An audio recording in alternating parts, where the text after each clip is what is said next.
Ano ang gamot sa bone fracture?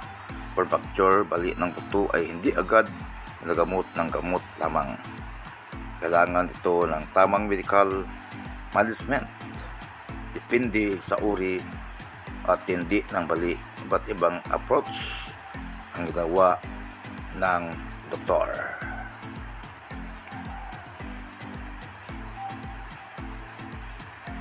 Ulitin ko, ang bone fracture, bali ng buto ay hindi agad ginagamot ng gamot lamang.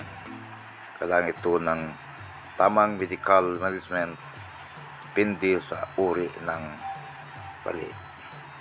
So we have immobilization, nilalagyan ng cast o splint para hindi galaw ang buto habang naghihilom. Sa malalang kaso, kailangan ng surgery.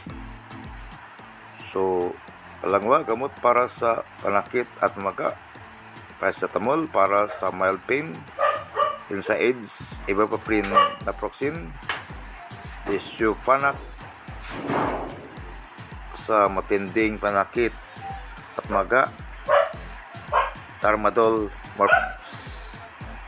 Then supplements para makatulong sa pagaling ng buto ayon sa niresita ng doktor. Calcium, vitamin D, vitamin C para sa collagen. Mahalaga, huwag baliwalain ang fracture. Dapat patingin agad sa orthopedic doctor para masuri kung kailangan ng operasyon. Iwasang walaw ng sobra ang apektadong bahagi bago ito maayos na immobilize. Thank you very much, mga friends. Don't forget to subscribe. There's of the remote channel, mga guys. Maraming salamat sa inyong panonood. Thank you.